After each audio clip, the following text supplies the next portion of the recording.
taman kota.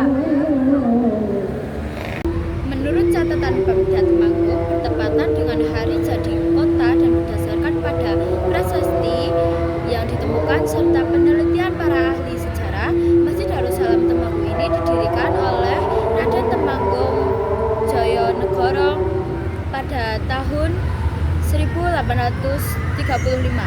Pendirian bangunan suci umat muslim oleh Raden Temanggung Jayanegara tersebut menurut catatan dilakukan setahun kemudian setelah ibu kota kabupaten dipindahkan dari Paraan ke kota Temanggung pada tahun 1834. Sedangkan Parakan sendiri kini termasuk salah satu wilayah pengembangan kota Temanggung yang dikenal ketat dengan budaya religinya, dengan kebanggaannya Pondok Pesantren Bambu Runcing Parakan yang didirikan oleh Kiai Parak beberapa abad yang lalu. Di sebelah barat masjid terdapat makam Raden Temanggung Jayanegara dan keluarga termasuk permaisurinya yang sampai kini masih diizinkan oleh masyarakat setempat di masjid ini setiap tanggal 10 November selalu diadakan upacara dan peringatan hari jadi kota Temanggung dengan napas keislaman.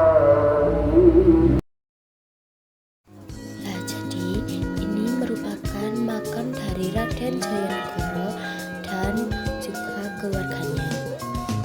Makam ini tepat berada di samping toilet perempuan.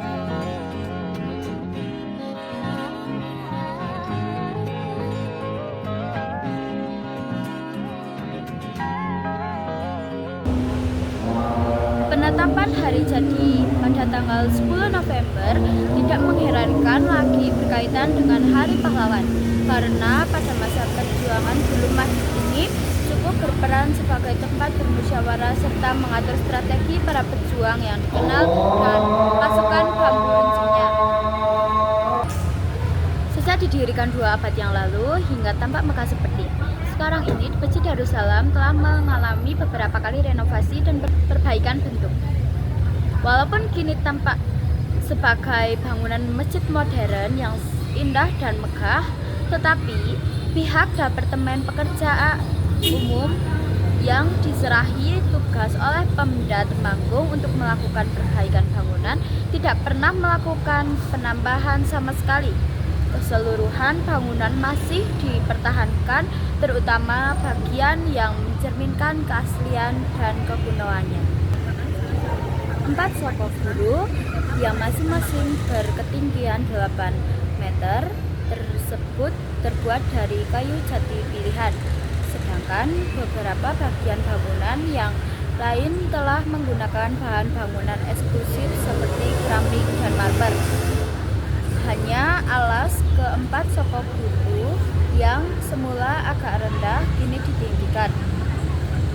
Masjid Darussalam Temanggung tidak hanya megah dan indah dalam bentuk bangunan fisik semata, namun makmur dalam kegiatan dan jumlah jamaahnya. Selain dimanfaatkan untuk sholat berjamaah dan Taman Pendidikan Al-Quran atau TPA, jadwal pengajian yang telah disusun dan diprogramkan oleh takmir masjid sangat padat dalam upaya memfungsikan masjid sebagai mestinya. Bahkan pada hari-hari tertentu yang sudah dijadwalkan, Lembaga Permasyarakatan atau LP Temanggung pun sering memanfaatkan masjid ini untuk pembinaan kerohanian para narapidana.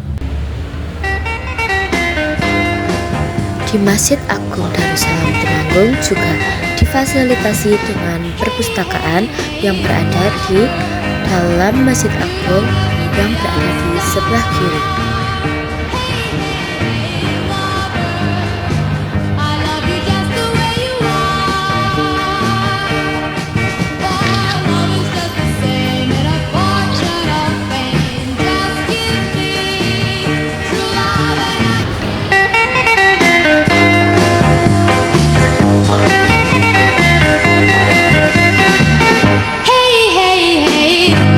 Think of you when I'm going to bed. When I wake up